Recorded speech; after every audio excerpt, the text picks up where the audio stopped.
네? 뭐라고요? 3개월이요. 3개월 남았다고요? 저희 엄마가 앞으로 3개월밖에 못 산다는 말이에요? 환자분은 병세가 매우 빠르게 진행되고 있고요. 보통 연세가 있는 분들은 진행 속도가 완만한 경우가 많은데 어머님의 경우는 예외적으로 급성 진행성 형태로 나타나고 있고 이미 골수 기능이 상당 부분 손상돼서. 다른 치료약은요? 새로운 항암제라든가 임상시험 약물 같은 거요. 뭐라도 해볼게요. 유감스럽게도 1차 표준 항암제와 2차 약제 모두 반응이 전혀 없습니다. 검사 결과를 보면 백혈구 수치가 정상 범위의 10분의 1 이하로 떨어져 있고 현재로서는 동종 골수이식 외에는 방법이 없습니다. 네, 안 그래도 이식 말씀하셔서 저랑 가까운 친지들이 전부 검사했어요. 안타깝게도 HLA, 조직 적합성 항원 검사 결과 검사하신 분들과는 모두 불일치네요. 환자분 따님도 다른 가족분들도 모두 불일치요. HL에는 8자리에서 10자리까지 완전하게 일치해야 성공률이 높은데 불일치 상태에서 이식을 강행하면 거부 반응 때문에 환자분이 오히려 더 위험해질 수가 있습니다. 아니, 의사 선생님, 이건 말이 안 되잖아요. 이럴 리가 없어요. 제가 유일한 딸이고 제가 유일한 자식인데요. 제가 왜 안 맞아요? 제발 다시 확인해 주세요. 저희도 2번, 3번 교차 검증을 했습니다. 안타깝지만 결과는 변하지 않았고요. 국내 골수은행에도 현재 일치하는 공여자가 없고 외국 골수은행을 통해 찾는 방법이 있긴 하지만 그 경우는 이식 준비와 이송 과정 때문에 시간이 오래 걸립니다. 시간이 많이 걸리다니요? 그럼 엄마가 진짜 3개월 뒤에 돌아가신다는 거예요? 솔직히 말씀드리면 지금 환자분께는 시간이 없습니다. 골수이식을 받지 못한다면 길어야 3달이고요. 이미 헤모글로빈 수치도 급격히 떨어지고 있고 혈소판 감소로 인한 출혈 위험도 크고요. 3개월 안에 위급 상황이 생길 수도 있습니다. 다른 대체 치료약은 없는 상태라서 현재로서는 골수이식 외에는 방법이 없습니다. 그 순간 제 심장은 쿵 하고 떨어졌습니다. 평생 고생만 하던 엄마가 생을 이런 식으로 마친다는 게 믿어지지 않았습니다. 친딸이니까 혈액형도 같으니까 늘 텔레비전에서나 책에서 보던 가족 간 골수이식 같은 희망적인 사례들이 머릿속을 스쳤습니다. 그래서 저는 검사하면 분명 맞을 거라 생각했습니다. 그런데 의사의 입에서 나온 단호한 불일치라는 말은 제 머리를 망치로 내려친 듯 했습니다. 엄마는 무표정한 얼굴로 삶에 더 미련이 없다는 표정을 짓고 계셨습니다. 그 표정이 저를 더 슬프게 만드네요. 저는 혼란스러웠습니다. 도저히 이 말을 그대로 받아들일 수 없었습니다. 다른 병원에 가서 다시 재검사를 받아야 하나? 아니면 해외 병원이라도 찾아봐야 하나? 머릿속이 소용돌이 쳤습니다. 어떻게든 이 진단을 부정하고 싶은 마음뿐이었습니다. 그런데 그때였습니다. 옆에서 아무 말 없이 앉아 계시던 엄마가 나지막한 목소리로 의사에게 물어보셨습니다. 눈은 감겨 있었고 목소리는 거의 속삭임에 가까웠습니다. 제가 숨쉬기가 좀 힘이 들어서요. 호흡이 잘 안 되세요? 숨이 가쁘게 차오르는 건가요? 아니면 누워있을 때 더 심한가요? 아주 불편한 건 아닌데 가슴이 답답하고 자꾸 숨이 짧아지는 것 같아요. 걷다가도 금방 숨이 가빠져서요. 숨쉬기 편한 약이 있으면 처방 좀 해주시면 안 될까요? 그럴 수 있어요. 현재 혈액암이 진행되면서 빈혈이 심하고 산소 운반 능력이 떨어져 호흡곤란이 동반될 수 있거든요. 일단 제가 진찰을 한번 해보죠. 의사는 목에 건 청진기를 귀에 꽂고 엄마가 앉은 의자를 자기 쪽으로 당겼습니다. 간호사가 엄마의 상의를 걷어 올렸고 의사는 조용히 엄마의 숨소리를 청진기를 통해 듣더군요. 숨 크게 들이쉬세요. 네, 그렇습니다. 이제 내쉬고요. 한 번 더 크게 들이쉬고요. 의사는 청진기를 엄마의 가슴팍, 옆구리, 그리고 배 위쪽으로 옮겨가며 소리를 들었습니다. 그때 의사가 엄마의 배를 보고 놀라는 듯 했습니다. 거기에는 낡은 세월이 그대로 새겨진 듯한 흉터가 선명히 남아있었습니다. 엄마의 아랫배를 유심히 보던 의사는 차분한 목소리로 엄마에게 질문했습니다. 환자분, 이 흉터는 뭘까요? 혹시 맹장 수술을 하신 적 있으세요? 이 자국 말이에요. 네, 맹장 수술 자국이에요. 제가 어릴 적에 맹장 수술을 받았거든요. 그래서 평생 이 흉터가 남아있죠. 많이 흉하죠?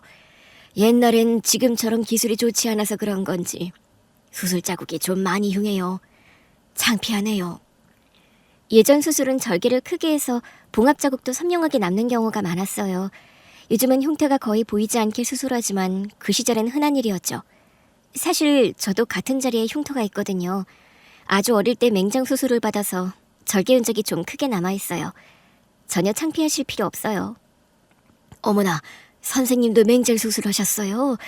우리 딸도 어릴 때 맹장 수술을 했어요. 저랑 같은 자리에 비슷한 흉터가 있어요.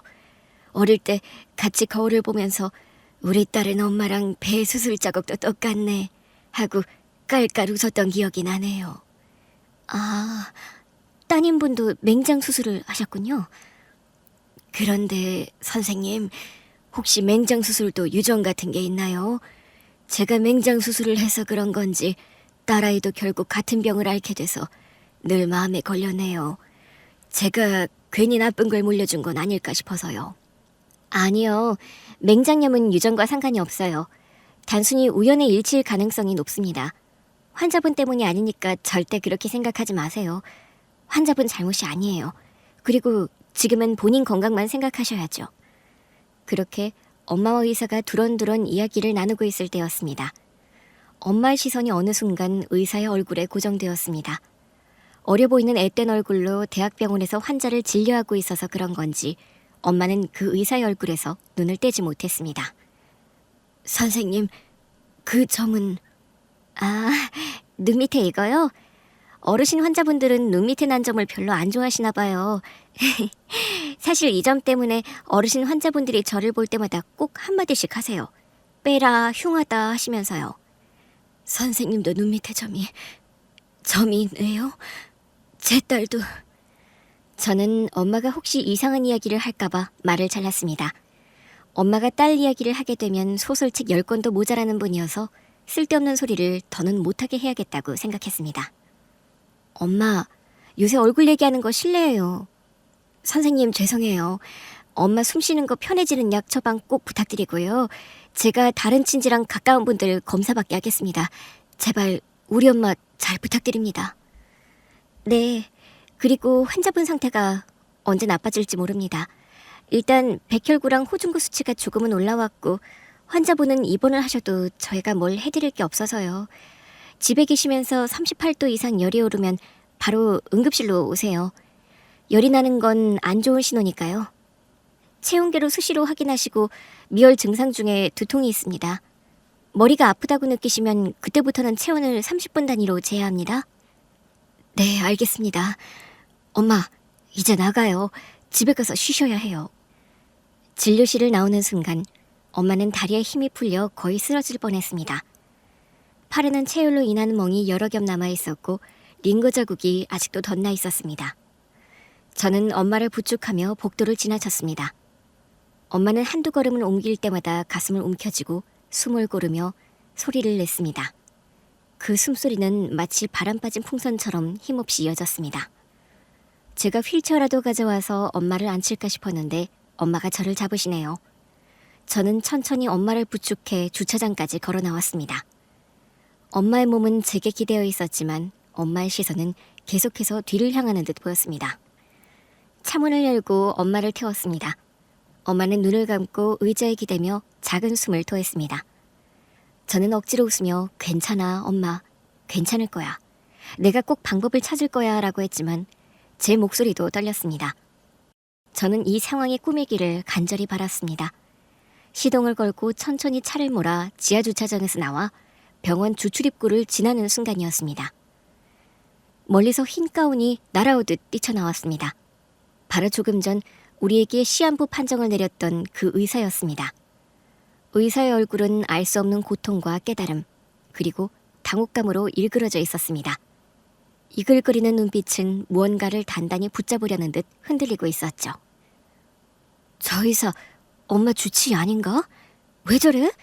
뭐 갑자기 급한 일이라도 있나? 이쪽으로. 뭐가요?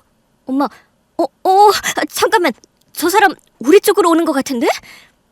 그 순간 끼익 하는 브레이크 소리가 병원 주변의 모든 소음을 집어삼키며 공기를 찢었습니다. 의사가 전속력으로 제 차 앞을 막아서며 제 차 앞으로 자신의 몸을 던진 겁니다. 망설임 없이 그대로 제 차 앞에 나타난 의사 때문에 저는 정말이지 심장이 멎는 줄 알았습니다. 의사가 제 차 앞으로 뛰어들어오는 그 순간 엄마는 얼굴이 새하얗게 질리며 숨 넘어갈 듯 비명을 내질렀습니다. 엄마의 목소리는 차 안에서 메아리쳤습니다. 미자야! 제발 피해! 저에겐 여동생이 있었습니다. 저랑 4살 차이가 나는 눈망울이 동그랗고 귀여운 아이였죠. 이름은 미자. 늘 엄마 옆에 붙어 다니며 제잘거리던 집안의 작은 꽃이었습니다. 만약 그날 그 사건만 없었다면 저는 여전히 동생과 함께 자라며 추억을 쌓을 수 있었을 겁니다. 하지만 그날 이후로 제 삶은 완전히 달라졌습니다. 그리고 미자는 제 곁에서 영영 사라져버렸습니다. 그날은 평범한 날이었습니다. 엄마가 미자를 데리고 시장을 간다는 말에 저는 따라가지 않았습니다. 친구랑 놀겠다며 옆집으로 가버린 게 전부였죠. 설마 그 선택이 우리 가족의 운명을 송두리째 바꿔놓을 줄은 상상도 못했습니다. 아이고, 우리 미자 신났네, 신났어. 얘가 둘째 딸이야? 아이고, 눈이 동그래서 참 이쁘게 생겼네. 큰애는 어디 갔어? 옆집 순이네 갔지 뭐. 시장 가자니까 친구랑 노는 게 더 재밌다면서 안 따라오네. 조그만 게 벌써 친구 따라다니는 재미를 아네. 웃기네 참말로. 7살이면 다 컸지 뭐. 미자만 데리고 나오니까 한가하고 좋네. 미자야, 미자도 엄마랑 둘이 나오니까 좋지? 아구, 요거 이뻐 죽겠어. 막내라 그런가. 그러고 보니 큰딸은 내년에 학교 들어가겠다. 에구, 세월 빠르네. 이제 엄마 따라 시장 나올 나이는 아니지. 아, 오늘 갈치가 아주 좋아. 갈치 좀 들여가. 지난번에 조기 구워줬더니 미자가 얼마나 잘 먹던지. 하도 맛있게 먹어서 조기 사러 나왔는데. 아유, 조기도 있지. 조기 들여? 10,000원어치 담을까? 20,000원어치 줘. 우리 미자 조기 실컷 먹게. 오케이, 조기 20,000원어치. 근데 다 구울 거야? 조기찜도 맛있어. 반반해서 구워 먹고 찜해 먹고 오늘 이 집 조기 파티하셔. 오랜만에 조기찜 해볼까? 근데 조기찜 하려면 무가 있어야 되는데. 얼른 가서 무 사와. 내가 조기 아감이랑 내장 제거하고 있을 테니까. 미자야, 여기 가만히 서 있어. 엄마 금방 무 사가지고 올게. 절대 움직이면 안 돼. 알았지? 잠깐의 한눈이 화를 불렀습니다. 익숙한 시장의 냄새와 소리들이 순식간에 공포로 변하는 순간이었죠. 미자가 눈 깜짝할 새에, 정말 눈 깜짝할 새에 사라져버린 거였습니다. 아까 분명히 생선가게 앞에서 얌전히 서 있던 미자의 모습이 눈앞에 선했는데 그 조기 상자 앞에서 생선가게 사장님이 능숙하게 조기 배를 갈라 내장을 긁어내는 잠깐의 시간 동안 미자는 흔적도 없이 사라져버린 겁니다. 시장 어디에도 조그만 갈색 원피스는 보이지 않았습니다. 엄마의 심장이 발밑까지 곤두박질 치는 순간이었죠. 엄마는 물을 사러 야채 가게로 발걸음을 옮겼고 고작 몇 분이 지나지 않아 다시 생선 가게로 돌아온 게 전부인데 그런데 미자가 사라진 겁니다. 엄마 손에는 아직 무가 들려 있었지만 순식간에 힘이 빠져 바닥에 내팽개쳐졌습니다. 손에 들고 있던 봉지가 쿵 떨어지며 흙 묻은 무가 바닥을 굴렀습니다. 엄마의 두 눈은 이미 사람들 무리에 매달려 있었고 곧바로 미친 듯이 발걸음을 내디뎠습니다. 우리 애 못 봤어요? 갈색 원피스 입은 여자아이요. 3살 된 여자아이 못 봤어요? 눈이 이렇게 동그랗고 귀엽고. 우리 애기 미자야, 미자야. 엄마는 무릎이 까지고 목이 터져라 미자 이름을 불렀습니다. 그러나 돌아오는 건 못 봤다는 말뿐이었습니다. 사람들은 안쓰럽다는 듯 고개를 저었고 그날 이후 엄마의 세상은 완전히 뒤집혔고 엄마의 인생은 단 하나, 오직 미자 찾기가 되었습니다. 밥을 먹을 때도 잠을 잘 때도 심지어 장을 볼 때도 엄마의 눈에는 늘 미자만 생각했습니다.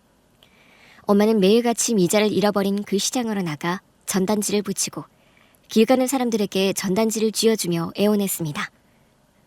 제 딸 좀 찾아주세요. 제발 한 번만 봐주세요. 눈이 크고 이쁘게 생겼어요. 전단지 사진에 얘가 내 딸 미자예요. 전단지는 집안에 가득 쌓였고 엄마는 아침마다 배낭에 전단지를 가득 넣고 집을 나섰습니다. 하루도 멈추지 않았습니다. 시장 통상인들은 이제 엄마 얼굴만 봐도 고개를 끄덕였습니다. 생선을 손질하던 칼도 채소를 자르던 칼도 잠시 멈추고 엄마의 손에 들린 전단지를 보면서 안타깝게 고개를 저었습니다. 아이고, 미자 엄마 또 전단지 돌리러 나오셨네. 자식 잃어버리고 엄마가 제정신으로 살기 힘들지. 우째. 언제부터인가 엄마는 미자 엄마로 소문이 났습니다. 전단지를 하도 뿌려서 결국 시장 사람들 중에 미자의 얼굴을 모르는 사람이 없을 정도였습니다. 하지만 그 누구도 아이의 행방을 아는 이는 없었습니다. 희망은 점점 멀어졌지만 엄마는 멈추지 않았습니다. 전국의 고아원, 보육원은 물론이고 수녀원과 교회, 심지어 방송국까지 찾아가 문을 두드렸습니다. 발이 부르트고 무릎이 퉁퉁 부어도 버스를 갈아타고 걸어서 또 다른 곳으로 향했습니다. 엄마, 이제 그만해. 경찰서에 신고도 했고 방송에도 나갔고 엄마 할 수 있는 건 다 했어. 이제 엄마가 매일 밖으로 나돌아다니지 않아도 누가 미자 보면 연락해 줄 거야. 아니야. 내가 정성이 부족해서 미자를 못 찾는 거야. 다 나 때문이야. 내가 그날 미자 손 놓지 않았으면 미자 안 잃어버렸어. 그깟 무가 뭐라고 무사러 간다고 피 같은 내 새끼 손을 놓는 바람에. 왜 엄마 잘못이야? 엄마 잠깐 무사러 갔다 온 게 뭐 큰 잘못이냐고. 누구라도 그런 상황 겪을 수 있어. 아니야. 다 내 탓이야. 내가 그날 미자 손 놓지 않았으면 안 잃어버렸어. 그깟 무가 뭐라고. 그깟 무사러 간다고. 내가 잘못한 거야. 다 내 탓이야. 엄마, 그게 무슨 소리야. 엄마가 일부러 그런 것도 아니잖아. 그런 일은 누구나 겪을 수 있다니까. 내가 엄마라고 애한테 따뜻하게 해준 게 뭐 있어. 제대로 놀아준 적도, 좋은 옷 입혀준 적도, 좋은 거 먹여준 적도 없어. 엄마, 그런 소리 하지 마. 엄마가 얼마나 미자 좋아하고 이뻐했는데. 아니야, 미자는 몰랐을 거야. 내가 얼마나 사랑했는지 보여주기도 전에 그냥 사라져버렸어. 내가 그날 조기라도 구워줬어야 했는데 그거 하나 제대로 못해준 채로. 엄마, 미자 다 알아. 엄마가 얼마나 자기를 좋아했는지. 매일같이 불러주고 안아주고 했잖아. 엄마는 못난 엄마 아니야. 그냥 그렇게 된 거야. 엄마 탓 아니라고. 아니다. 내 탓이 맞다. 미자한테 못난 엄마였던 게 맞아. 손만, 그 조그만 손만 꼭 잡고 있었어도. 엄마는 멈추지 않으셨습니다. 미자가 대학생이 될 나이가 되자 대한민국 대학교란 대학교마다 다 찾아가서 정문, 후문, 게시판, 식당 앞, 화장실 문짝에까지 전단지를 붙이셨어요. 학생들이 그 전단지를 받아가기도 했지만 대부분은 금세 바닥에 버려졌습니다. 엄마는 그런 걸 볼 때마다 주저앉을 마음이 굴뚝 같으셨을 텐데 그래도 다시 새로운 전단지를 인수해서 들고 다니셨습니다. 번화가 건물벽에도 아파트 단지 입구에도 버스 정류장 기둥에도 빼곡히 붙이셨어요. 붙이면 뭐합니까? 관리인들이 전단지를 보는 족족 다 떼어내버리는데요. 그러면 엄마는 밤에 전단지를 붙이셨습니다. 모두가 잠든 새벽 낡은 전봇대와 벽에 풀칠을 하면서요. 엄마가 바라는 건 단순했습니다. 아침에 출근길로 바쁘게 걸어가는 사람들 중에 단 한 사람이라도 전단지에 고개를 돌리길 바라신 거죠. 어디서 본 얼굴인데 혹시라도 얘 내가 아는 걔 아니야? 그런 사람이 나오면 좋겠다는 희망 하나였죠. 비 오는 날에도 엄마는 멈추질 않으셨습니다. 전단지를 비닐에 싸서 품에 꼭 안은 채 행인들에게 내밀었어요. 종이가 다 젖어 흐물흐물해졌는데도 엄마는 포기하지 않았습니다. 하지만 사람들 반응은 대부분 차가웠습니다. 고기만 젓거나 손살에 치거나 귀찮다는 듯 돌아서는 경우가 많았죠. 제발 그만 좀 하시라고 아무리 말씀드려도 엄마는 제 말을 듣지 않았습니다. 한 명이라도, 정말 딱 한 명이라도 이 전단지 보고 미자를 기억해 줄 수도 있잖아. 사실 옆에서 지켜보는 저는 너무 마음이 아팠습니다. 하지만 엄마에게는 그게 전부였어요. 세월이 아무리 가도 엄마 손에 남은 건 전단지 뭉치뿐이었죠. 그 전단지를 통해서라도 동생 얼굴을 세상에 계속 보여주고 언젠가 기적처럼 돌아오길 기다리시는 거예요. 엄마는 평생 이사를 하지 않으셨습니다. 혹시라도 미자가 집을 기억해서 돌아올까 싶었던 겁니다. 그래서 미자를 잃어버렸을 때 살던 그 낡은 단독주택을 그 후로 평생 떠나지 않으셨습니다.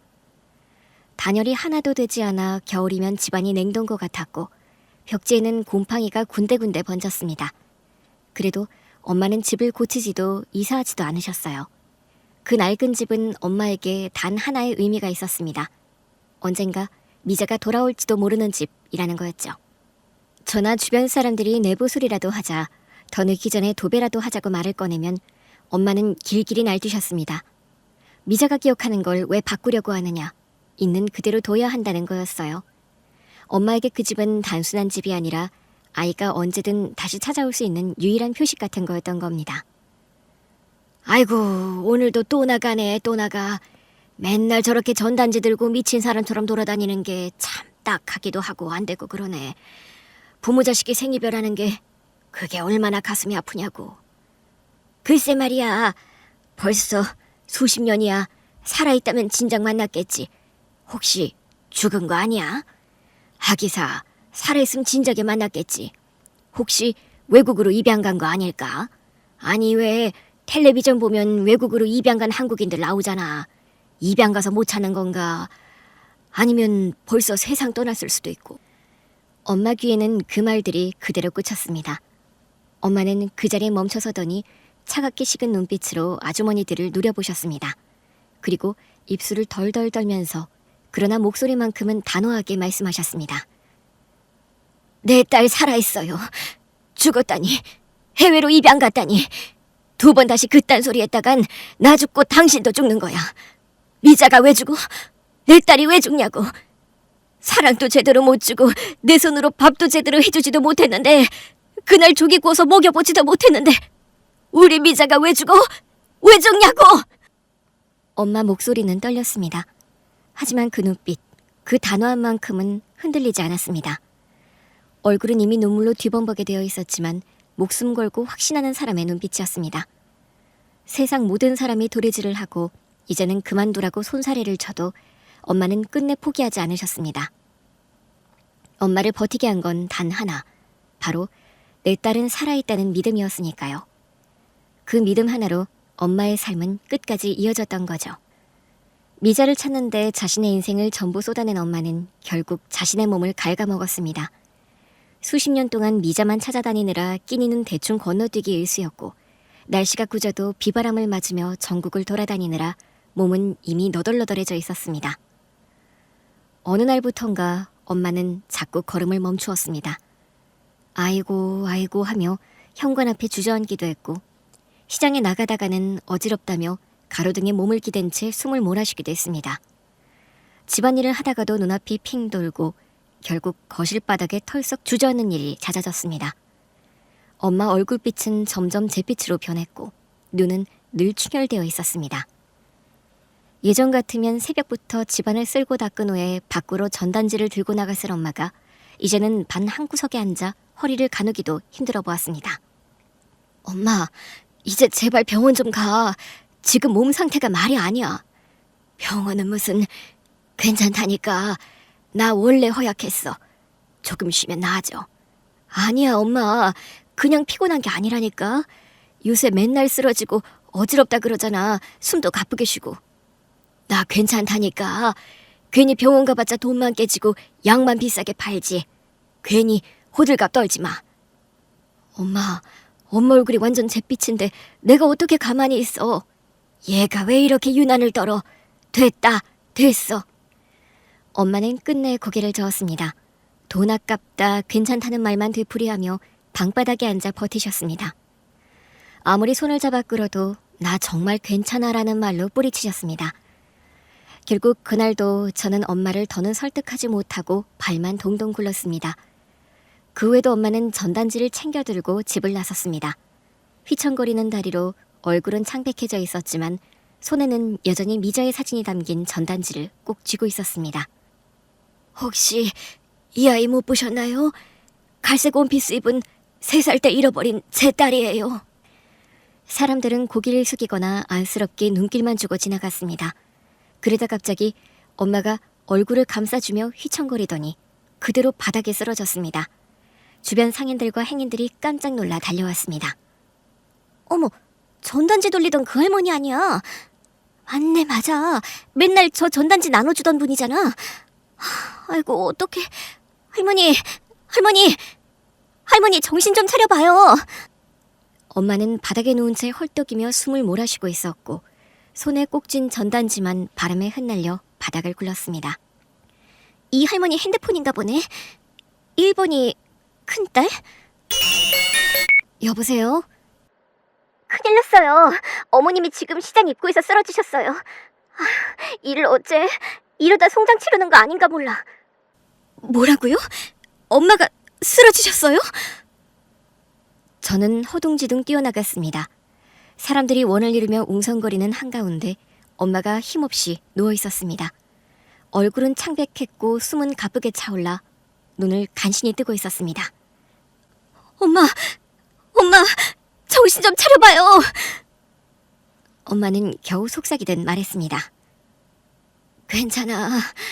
그냥 잠깐 어지러워서 넘어진 거야. 엄마 괜찮아. 미자 전단지 저거 챙겨야 하는데. 엄마의 손은 차갑게 식어 있었고 저는 더는 미룰 수 없다는 걸 알았습니다. 결국 저는 엄마를 부축해 동네 병원으로 갔습니다. 간단히 진료만 받고 나오자고 억지로 설득한 끝에 겨우 병원으로 모실 수 있었던 겁니다. 의사는 엄마를 앉혀놓고 혈압을 재고 청진기를 댄 뒤 일단 피검사랑 소변검사부터 해보자고 말했습니다. 그때까지만 해도 대수롭지 않게 생각했습니다. 별거 아니겠지. 엄마가 연세가 있으셔서 잠시 어지러웠던 거겠지. 그러나 검사가 끝난 뒤 의사의 얼굴은 심각하게 굳어졌습니다. 백혈구 수치가 2.0입니다. 이 정도면 멸균실에서 생활하셔야 할 만큼 심각합니다. 지금 당장 큰 병원으로 가셔야 합니다. 의사 선생님의 그 한마디에 제 머릿속이 하얘졌습니다. 엄마 상태가 생각보다 훨씬 안 좋았던 겁니다.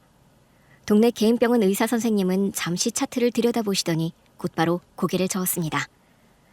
이건 더는 저희 병원에서 볼 수 있는 단계가 아닙니다. 큰 병원으로 가셔야 해요. 보통은 큰 병원에 가려면 직접 예약을 잡고 몇 주, 길면 몇 달을 기다려야 합니다. 근데 다행히 의사 선생님이 직접 대학병원 진료협력센터에 전화를 해주셨습니다. 환자가 위중한 상황이면 작은 병원에서 큰 병원으로 바로 연결해주는 제도가 있다더군요. 덕분에 저희는 따로 발품 팔 필요도 없이 그 자리에서 바로 대학병원 진료 예약이 잡혔습니다. 하지만 이건 곧 그만큼 엄마 상태가 그만큼 위중하다는 뜻이기도 했습니다. 잘 들으세요. 정밀 검사가 아니었는데도 검사 수치가 말이 안 되게 나왔습니다. 진짜 이 지경이 될 때까지 어떻게 견디셨는지 모르겠는데 한시라도 지체하시면 안 됩니다. 대학병원 혈액암센터로 지금 바로 가세요. 의사 선생님이 이렇게까지 단호하게 말씀하시는데 등골이 오싹해지는 기분이 들더군요. 그 길로 저는 엄마를 부축해 택시에 모셨습니다. 손에 들린 엄마의 전단지 가방은 어느새 바닥에 축 늘어져 있었고 엄마는 고개를 젖힌 채 간신히 숨만 몰아쉬고 계셨습니다. 택시 창밖으로는 오후 햇빛이 쏟아지고 있었지만 제 눈앞은 먹구름 낀 것처럼 어두워만 보였습니다. 그렇게 해서 우리는 지체할 틈도 없이 곧장 대학병원으로 향했습니다. 평생을 막내딸을 찾아 헤매느라 정작 본인의 건강은 한 번도 돌보지 않았던 엄마가 이제는 자신의 발로 걸어가기도 힘든 환자가 되어 제 옆에 계셨습니다. 환자분, 요즘 들어 탈모가 심하다든지 체중이 갑자기 줄었다든지 손가락 관절 통증 같은 증상은 없으셨나요? 머리카락이 좀 많이 빠지긴 했습니다. 밥맛도 없고요. 살도 좀 빠진 것 같아요. 네, 혈액암 환자분들께 흔히 나타나는 증상입니다. 현재 검사 결과상 백혈구 수치가 많이 떨어져 있고 골수 기능도 거의 마비 상태이고요. 우선 항암 치료를 진행해야 하는데 다만 환자분 연세에서는 항암 반응이 좋지 않을 수 있습니다. 항암 치료라면 머리 다 빠지고 많이 힘들다던데요. 맞습니다. 구토나 탈모, 극심한 피로감이 따르실 수 있습니다. 하지만 지금 상태에서는 항암제 외엔 선택지가 없습니다. 당장 오늘부터 항암 스케줄을 시작하셔야 합니다. 이후 경과를 보면서 골수 이식 가능 여부까지 준비해야 하고요.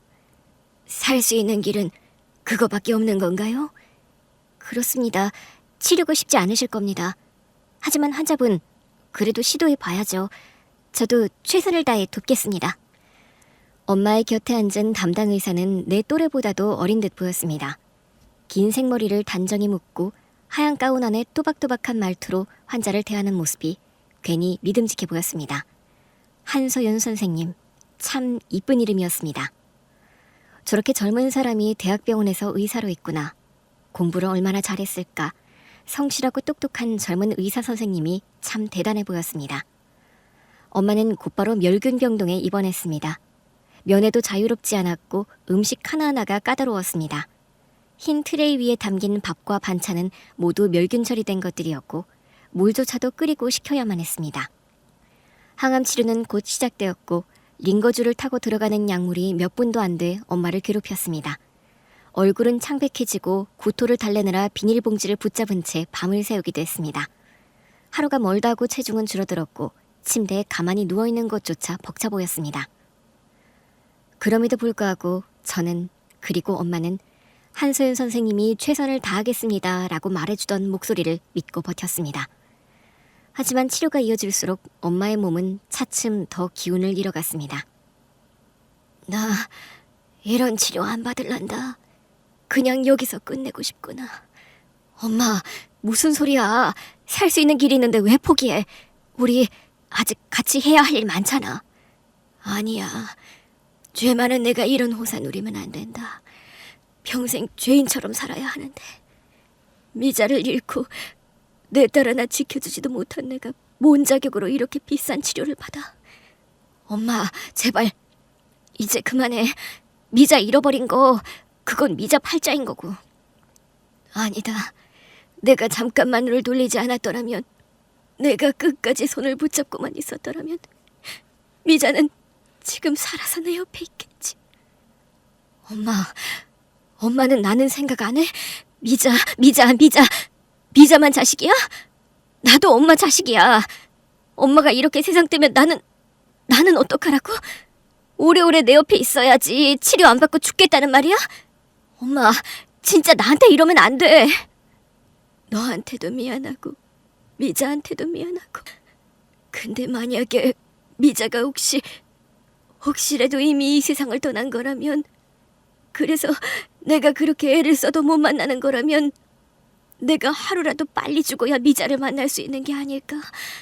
어쩌면 그게 내가 할 수 있는 마지막 일인지도 몰라. 미자를 보러 빨리 하늘나라 가고 싶어. 엄마의 목소리는 가늘었지만 그 안에 담긴 절망은 돌덩이처럼 무거웠습니다. 저는 그 순간 할 말을 잃었습니다. 평생 미자를 찾아 헤매며 살아왔던 엄마가 이제는 그 미자가 이미 죽었을지도 모른다고 입 밖에 꺼낸 겁니다. 그 말은 곧 엄마의 마지막 희망조차 꺼져간다는 뜻이었죠. 엄마가 지금 여기서 포기하면 그동안 해왔던 모든 게 물거품이 되는 거야. 엄마 눈으로 살아있는 미자를 직접 봐야지. 미자가 살아있을 수도 있잖아. 살아있어. 우리 미자, 내 동생 살아있다고. 엄마가 꼭 만나야지. 정말 내가 다시 미자를 만날 수 있을까? 당연하지. 엄마가 여기서 버텨야만 그 길이 열리는 거야. 엄마, 제발 포기하지 마. 담당 의사는 엄마의 상태를 차분히 설명하면서 골수이식이 가장 효과적인 치료 방법이라고 했습니다. 항암제는 이미 듣지 않았고 남은 길은 그거 하나뿐이라는 거였죠. 저는 그 말을 듣자마자 곧장 친척들에게 연락을 돌렸습니다. 평생 엄마는 딸 하나를 찾겠다고 전국 팔도를 헤맸습니다. 친척들도 처음에는 그 집념을 안쓰럽게 여기면서도 시간이 지나자 다들 이제 그만해라, 미자는 못 돌아온다며 엄마를 말렸습니다. 그런 친척들이 서운했고 그런 서운함이 쌓이면서 명절에도 소식이 끊기고 잔치에도 부르지 않고 그렇게 엄마의 삶은 더더욱 외로워져 갔습니다. 그런데 엄마가 혈액암이다, 엄마가 많이 아프다는 소식을 전하자 친척분들이 다들 주저하지 않고 병원으로 찾아왔습니다. 하루 이틀 사이에 먼 지방에 살던 친척들까지 하나 둘씩 병원으로 모여들었습니다. 작은 병실 복도에 낯익은 얼굴들이 가득 찼습니다. 평생 엄마는 잃어버린 미자를 찾아다니느라 다른 가족들에게조차 등을 돌린 채 살았는데 이제야 이렇게 모두가 한자리에 모인 겁니다. 간호사가 친척들을 차례대로 불러내어 골수 적합성 검사를 진행했습니다. 체혈을 하기 위해 소매를 걷어올리고 주사 바늘이 팔에 꽂히는 동안 친척들은 서로 눈인사를 나누며 골수가 꼭 맞았으면 좋겠다고 입을 모았습니다. 그 모습에 저는 왠지 모를 고마움과 서글픔이 동시에 밀려왔습니다. 하지만 검사 결과는 냉혹했습니다. 저도 다른 친척들도 모두 엄마와는 골수가 맞지 않았습니다. 게다가 엄마는 항암 치료에도 전혀 반응하지 않았습니다. 거기다 엄마는 숨쉬기가 힘들다 하셨고 의사는 엄마의 호흡을 확인했습니다. 간호사가 엄마의 상의를 조금 걷어올리자 의사의 시선이 잠시 멈추었습니다. 옆구리에 깊게 남은 맹장 수술 자국이 눈에 들어온 겁니다. 엄마는 그것을 가리키며 아주 어릴 적에 수술을 받았다고 하셨습니다. 그리고 그 흉터를 볼 때마다 어린 딸과 함께 깔깔 웃었던 기억을 말씀하셨습니다. 의사의 눈빛은 순간 흔들렸습니다. 한소연 선생님 역시 같은 자리에 수술 자국을 가지고 있었던 겁니다. 그러나 곧 태도를 다잡으며 아무렇지 않은 듯 치료 스케줄과 주의사항을 설명한 뒤 진료를 마쳤습니다. 저는 엄마를 부축해 병원을 나왔습니다. 엄마는 여전히 창백한 얼굴로 대답도 없이 허공만 바라보셨습니다. 주차장에 도착해 엄마를 차에 태우려던 순간 멀리서 흰 가운 차림의 의사가 달려왔습니다. 바로 조금 전 엄마에게 시한부 판정을 내린 담당 의사 한서윤 선생님이었습니다. 얼굴은 고통과 당혹으로 일그러져 있었고 눈빛은 무언가를 확인하려는 듯 떨리고 있었습니다. 그러더니 망설임도 없이 제 차 앞으로 몸을 던졌습니다. 급브레이크 소리가 공기를 찢으며 울려 퍼졌습니다. 그리고 그 순간 한서윤 선생님의 입술에서 또렷하게 단 한마디가 흘러나왔습니다. 엄마! 그날 병원 앞에서 그렇게 내 동생 미자를 만났습니다. 한소연 선생님이 바로 내 동생 미자였습니다. 미자는 진료실에서 엄마와 나를 그렇게 내보낸 뒤 엄마의 환자 차트를 다시 보게 됐다고 했습니다. 서울시 629-3번지. 이상하게도 낯설지 않은 주소였답니다. 잠시 망설이다가 구글 지도에 입력해 거리 뷰를 열어봤는데 화면에 잡힌 그 낡은 단독주택을 보는 순간 가슴이 철렁 내려앉았다고 했습니다. 허물어진 담벼락, 대문 앞 전봇대, 골목 입구에 오래된 가게까지. 어린 시절 희미한 기억 속 풍경과 하나도 다르지 않았던 겁니다. 그제야 진료 중에 본 엄마의 맹장 수술 자국이 떠올랐다고 했습니다. 자기 배에도 똑같은 상처가 있었으니까요. 너무 어려서 수술받은 기억조차 없었는데 늘 그 흉터를 보며 왜 나는 이런 상처를 가지고 있을까 의문이 남아있었다고 했습니다. 그런데 엄마가 똑같은 흉터를 갖고 있다는 사실이 미자의 기억을 되살린 거였습니다.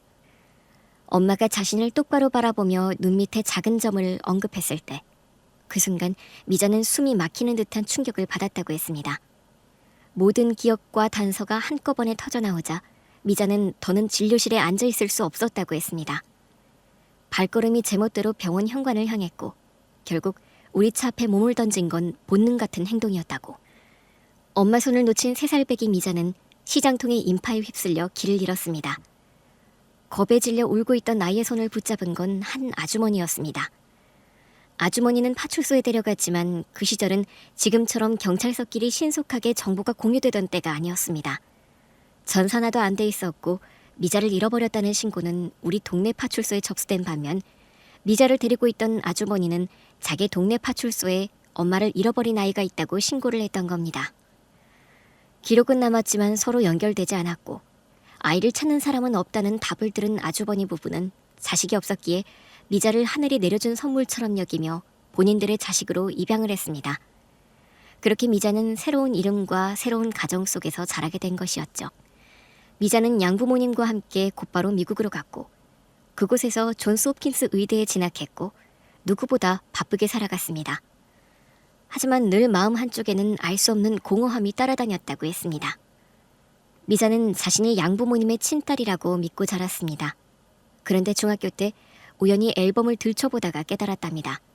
자기 아기 사진이 없다는 것을요.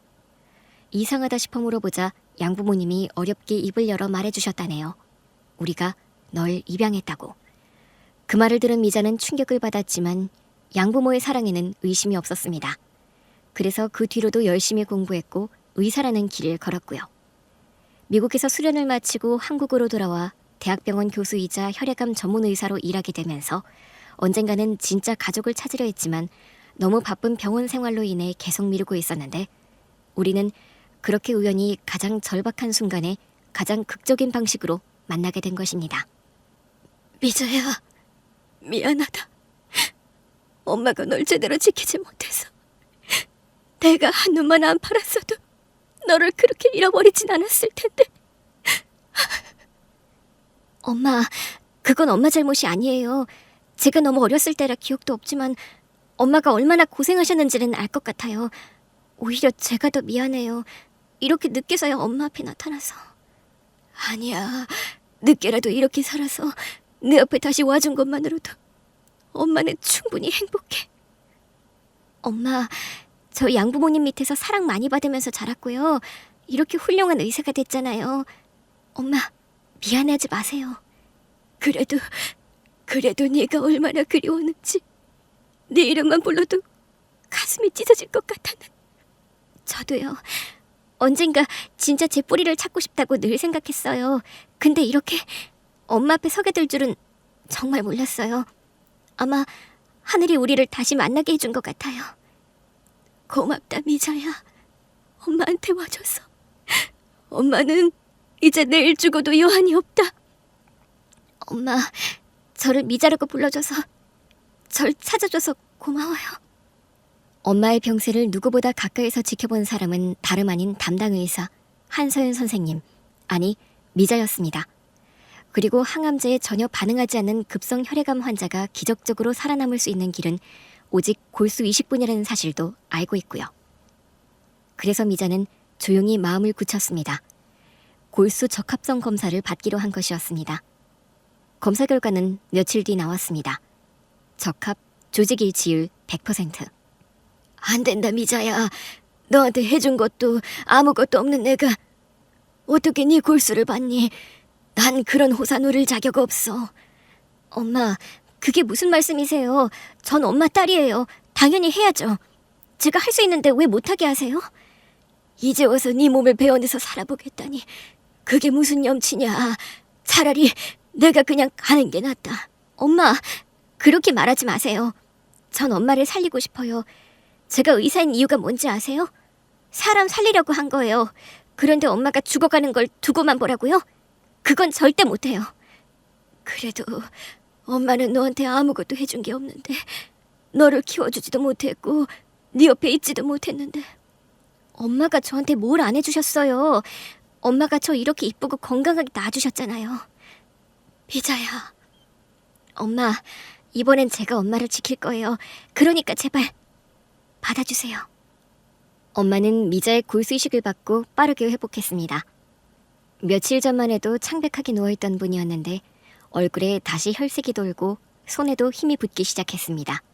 그 기적 같은 회복 앞에서 의료진들도 고개를 저으며 놀라워했습니다. 그리고 멀리 미국에서 미자를 키워주신 양부모님이 한국으로 날아왔습니다. 병실 문이 열리고 들어오는 그들의 모습은 조심스럽고도 경건했습니다. 엄마는 순간 눈물이 차올라 말을 잇지 못했습니다. 미자 역시 두 부모님 사이에 서서 한쪽은 생모, 한쪽은 양부모를 바라보며 눈망울이 붉어졌습니다.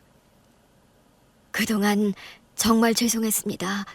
저희도 서윤이가, 아니 미자가 잃어버린 아이인 줄은 꿈에도 몰랐습니다. 누가 이렇게 이쁜 아이를 버렸을까.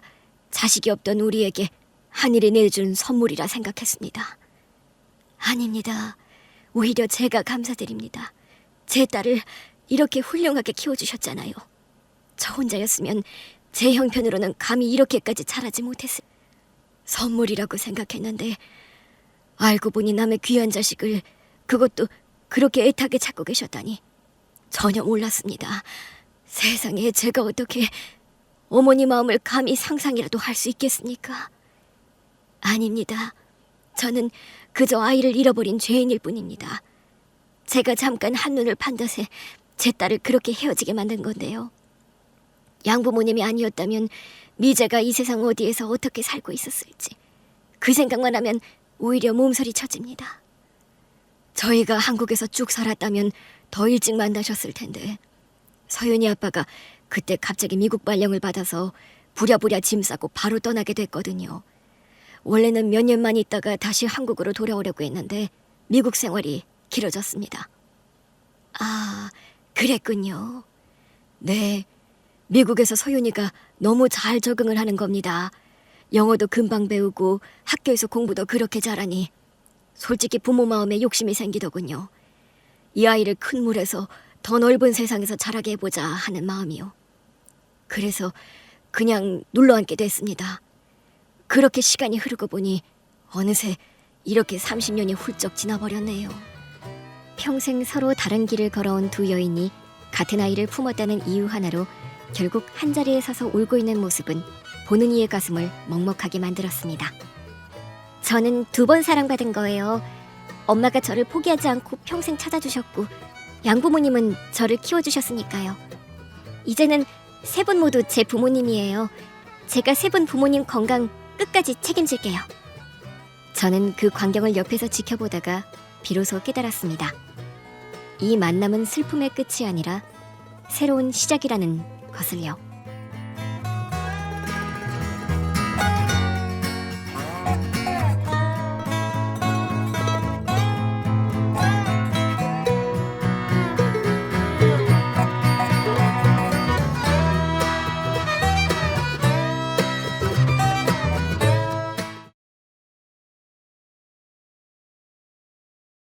좋은 소식을 전하려고 고등학교 친구들에게 연락을 돌려 제가 운영하는 한식 뷔페 식당에 모였습니다.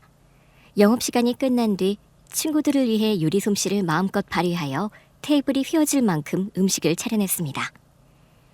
미진아, 미니야, 와줘서 고마워. 주리야, 무슨 소식을 전하려고 부른 거야? 밖에서 만나도 되는데 굳이 네 식당으로 오라고 한 거 보면 무슨 대형 소식을 전하려고 하는 것 같은데? 친구 미진이가 묻자 다른 친구 미니가 곧장 말을 받았습니다. 야, 딱 보면 모르겠냐? 주리에 남자 생긴 거잖아. 자랑할 일이 있어서 부른 게 분명하지. 또 결혼 소식을 전할지도 모르고. 뭐야, 결혼? 주리 너 사귀는 남자가 있었어? 두 친구는 저에게 유일한 친구들이었습니다. 고등학교 시절부터 마음이 잘 맞아 10수년째 절친으로 지내고 있었죠. 사회생활을 하면서 연락이 조금 뜸해지긴 했지만 우정만큼은 변치 않았습니다. 그런데 두 친구에게 남자친구가 있다는 사실을 굳이 알리지 않은 건 사귄 지 몇 달 되지 않았던 탓도 있고 자주 얼굴을 보지 못하다 보니 말할 기회가 없었던 이유도 있었습니다. 그래서 이번에는 제 식당에 직접 초대해 솔직하게 털어놓기로 했습니다. 나 사귀는 남자친구 있어. 5개월 정도 됐어. 그리고 결혼하기로 했어. 조금 급한 건 사실이지만 서로에게 너무 진심이라 그렇게 결정했어. 그러자 미진이가 깜짝 놀라더니 서운하다며 제 어깨를 툭 치며 말했습니다. 어머, 주리, 이 나쁜 기집애. 결혼할 남자가 생겼는데 여태 말을 안 한 거야? 정말 섭섭하다. 미니야, 너도 몰랐지? 나도 처음 듣지. 그동안 얼굴 볼 기회가 없어서 말 못한 거겠지. 서로 바빠서 이렇게 셋이 모인 게 거의 반년 만이잖아. 주리야, 네 신랑 될 사람은 뭐 하는 사람이야? 그 질문에 저는 잠시 긴장한 채 조심스럽게 입을 열었습니다. 그게 종합병원에서 정형외과 전문의로 일하는 사람이야. 뭐? 의사라고? 맞아. 의사야. 헐, 대박. 김주리가 의사랑 사귀더니 막 결혼까지 하다니. 이거 진짜 대형 사건 아니야? 미니야, 너도 놀랐지? 엄청 놀랐지. 주리야, 너 설마 거짓말은 아니지? 진짜 병원에서 가운 입고 환자 진찰한 의사 맞다는 거지? 진짜라니까. 두 친구는 제 말을 들으면서도 선뜻 믿지 못하는 눈빛을 보냈습니다.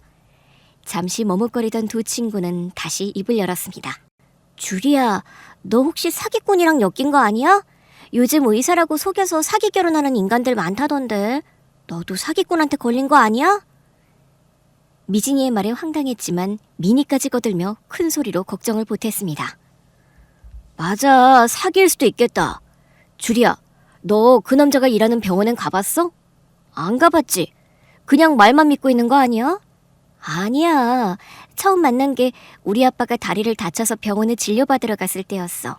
난 아빠 보호자로, 그 사람은 의사 선생님으로 처음 인연이 된 거야. 와, 진짜 이런 일이 내 주변에서 일어나다니. 우리 셋 다 고졸이라 우리 중에 대학 나오고 잘난 사람이랑 결혼할 친구는 없을 줄 알았는데. 나도 그렇게 생각했어. 지금 내 남친도 고졸이라 공장에서 교대 근무로 빡세게 일하는 중이거든. 미진아, 네 남친은 뭐 한다고 했지? 카센터에서 정비사로 일해. 직원이라 월급은 쥐꼬리야. 내 남친도 공장에서 교대 뛰어도 월 300만 원 겨우 벌어. 그런데 주리 남친은 의사니까 돈 엄청 벌겠지? 당연하지. 주리, 얘 제대로 봉잡았네. 와, 우리는 이렇게 고생하면서 살고 남친도 평범한 애들인데 혼자만 의사를 만나다니. 이거 세상이 좀 불공평한 거 아니야? 두 친구는 자기 신세를 한탄하다가 제가 의사를 만났다는 사실을 못내 불만스럽게 받아들이는 듯 말했습니다. 저는 충분히 그럴 수 있다고 생각하며 억지로라도 미소를 지으며 겸손하게 말했습니다. 의사이긴 해도 그냥 직원으로 일하는 월급쟁이에 불과해. 그리고 직업에 귀천이 어디 있겠니? 너희 남자친구들도 다 훌륭하고 좋은 사람들이니까 괜히 서로 깎아내리는 말은 하지 말자. 뭐라고? 주리, 지금 우리 놀리는 거야? 아무리 월급쟁이라도 네 남친은 의사잖아. 우리랑은 아예 다른 세상에서 사는 사람이라고. 그러게 말이야. 주리, 너 진짜 우리 놀리는 거지? 의사 남친이면 초대박 사건인데 그걸 아무렇지도 않은 것처럼 말하니? 얘들아, 왜 그래? 너희들 지금 좀 흥분한 것 같아. 흥분? 야, 김주리, 네가 왜 우리를 이상한 사람으로 만드니? 미진아, 우리가 지금 흥분한 거 맞아? 당연히 아니지. 주리, 얘 말투 들어봐. 완전히 우리 무시하는 것 같잖아. 꼭 인자한 사모님이라도 된 것처럼 굴고 있어. 지가 언제부터 이런 성격이었다고. 야, 김주리, 의사랑 결혼한다고 우리가 우스워 보이냐? 저는 친구들이 괜히 흥분하는 모습을 보며 마음이 무겁고 착잡해졌습니다. 그런 거 아니야, 얘들아. 내가 잘못했어. 혹시 말실수를 한 거라면 미안해. 진심으로 사과할게. 이미 빈정 다 상했거든? 네가 지금 와서 무슨 소용이 있니? 소 잃고 외양간 고치냐? 그러니까 주리, 너 오늘 보니까 진짜 왕재수다. 의사랑 결혼하고 나면 더 심해질 게 뻔하다. 얘들아, 아니야. 절대로 그런 거 아니야. 나한테 친구는 너희 둘뿐이야. 너희한테 함부로 대하거나 실망시킬 말은 절대 하지 않을 거야. 지금 이 순간도 나는 누구보다 너희를 존중하면서 말하고 있어. 채, 그럼 우리가 괜히 이런다는 소리네? 야, 김주리, 너 예전부터 눈치 없고 재수 없게 행동하는 게 있었어. 아직도 그 습성이 안 고쳐졌구나? 미니야, 얘 고등학교 때도 인기 좀 있다고 깝치지 않았냐? 맞아, 그랬지. 인기 좀 있다고 부잣집 남자애들만 골라 사귀었잖아. 그때도 주리에 사생활 더럽다고 소문이 자자했었어. 주리야, 너 고등학교 때부터 여우짓 하더니 그동안 남자 많이 꼬셨던 거 아니야? 그래서 질릴 만큼 놀고 이제 와서 의사 붙잡고 정착하는 거지? 두 친구의 말에 저는 정말 황당하고 기가 막혀 말문이 막혔습니다. 저는 늘 정신적으로 의지하던 친구들이었는데 제가 의사와 결혼한다고 말하자 처음으로 무섭고도 이질적인 말투로 저를 몰아세우더군요. 저는 두 친구의 말이 하도 진실성이 없어서 차마 대답하지 않았습니다. 그런데도 그들은 허무맹랑한 말들을 또다시 쏟아냈습니다. 주리, 너 이 식당도 솔직히 네 힘으로 차린 거 아니지? 미니야, 네 생각은 어때? 당근 아니지. 얘 혼자 힘으로 이걸 차렸겠어? 분명 우리 몰래 늙은 남자랑 연애하면서 돈 뜯어낸 거야. 주리에 고등학교 때부터 문란하고 더럽잖아. 너희들 어떻게 그런 말을 할 수 있어? 난 그저 결혼한다고 말했을 뿐인데 왜 이렇게 허무맹랑한 말만 하는 거니? 내가 의사랑 결혼하는 게 그렇게 싫어? 그 말에 두 친구는 저를 위아래로 훑어보며 혀를 차더니 비웃음을 섞어 말했습니다. 의사 만난다고 아주 기고만장하네. 그런데 주리야, 그 의사가 왜 하필 너랑 결혼을 할까? 네가 밤일을 잘해서 그런 거 아니야? 그 남자가 너만 보고 살 리가 있겠니? 분명 결혼해서도 바람 피울 거다. 맞아. 미치지 않고서야 주리 너만 바라보며 살겠냐? 우리도 그렇지만 넌 고졸에다 무식해서 의사 남편이랑 대화도 잘 안 통할걸?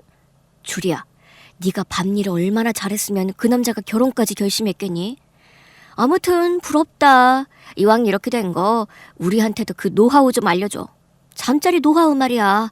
우리도 사짝 꼬셔서 시집 좀 가게. 저는 더는 들어줄 수가 없어 자리에서 벌떡 일어나 식당 입구를 가리키며 단호하게 말했습니다. 너희들 그냥 나가줘. 더는 들어줄 수가 없다. 아이고, 몇 마디 충고했다고 친구를 내쫓겠다니. 의사 사모님 되더니 잘난 척이 하늘을 찌르네? 됐어, 비진아. 그냥 가자. 주리 얘가 우리를 친구로 생각이나 하겠니? 그러게. 미니야, 가자. 재수 없는 김주리 결혼식엔 가지 말자. 당연히 가지 말아야지. 가진 건 아무것도 없으면서 얼굴 좀 예쁘고 밤일 좀 잘해서 의사랑 결혼하는 건데 뭐하러 축하를 해주겠니? 지금 우리한테 대하는 태도도 재수 없고 역겨워. 가자, 미진아. 야, 김주리. 너 얼마나 잘 사는지 두고 볼게. 결혼 잘해라. 두 친구는 그렇게 저에게 지울 수 없는 상처를 남기고 식당을 나갔습니다. 저는 문을 잠그고 혼자 엉엉 울었습니다. 저에겐 아빠 말고는 정신적으로 의지할 사람이 두 친구뿐이었는데 이렇게 말도 안 되는 소리를 늘어놓으며 상처를 주고 떠나가 버리니 가슴이 찢어지듯 아팠습니다. 퇴근하고 집에 돌아가니 아빠가 제 부은 두 눈을 보고는 무슨 일이 있었느냐며 걱정스럽게 물으셨습니다. 주리야, 무슨 일이야? 너 울었어? 아니에요. 그냥 피곤해서 얼굴이 좀 부은 것 같아요. 에구구, 내가 뭘 했냐? 일 좀 쉬엄쉬엄 하라니까. 직원도 한 명 더 두라고 했잖니. 아니에요, 아빠. 이모님 한 분이랑 저랑 둘이서도 충분해요. 가게 규모가 크지도 않잖아요. 주리야, 결혼하고 나면 식당은 그만 접을 거지? 박서방도 네가 힘들게 일하는 게 마음에 걸린다며. 꼭 그만두게 하고 싶다고 하더라. 에이, 그래도 제 할 일은 해야죠. 아빠, 저 아직 젊잖아요. 아빠는 저를 걱정하는 마음으로 일을 관두라고 하셨지만 저는 이 식당을 쉽게 닫을 생각이 없었습니다. 친구들에게 상처를 받고 난 뒤라 더더욱 제 힘으로 지켜내고 싶었죠. 그러던 어느 날 결혼 소식을 친척들에게 전하자 가까이 살던 큰엄마가 집으로 찾아오셨습니다. 서방님, 주리야. 큰엄마, 오셨어요? 오랜만이에요. 내가 네 카톡 보고 너무 기분 좋아서 달려왔지. 너 결혼한다는 게 사실이야? 네, 그렇게 됐어요. 그래? 그 남자는 뭐 하는 사람이니? 종합병원에서 정형외과 전문의로 일하는 의사예요. 제 입에서 의사라는 말이 떨어지자 큰엄마는 눈이 휘둥그레지더니 경악하며 소리를 질렀습니다. 뭐라고 했니? 주리야, 지금 네가 뭐라고 했어? 간호사도 아니고 방사선사도 아니고 의사라고? 네 입에서 나온 그 말 정말 의사 맞아? 네, 큰엄마, 맞아요. 설마 나이 많은 할배니? 돌싱이나 나이 많은 남자구나? 아니에요. 저랑 동갑이에요. 34시고 초혼이에요. 뭐라고? 그런 남자가 너랑 결혼한다고? 그러자 큰엄마는 차마 믿기 어렵다는 듯 제게 남자친구 사진을 보여달라 하셨습니다. 요즘 세상이 워낙 사기꾼 천지라며 이름도 알려주면 직접 검색해보겠다고 하셨죠.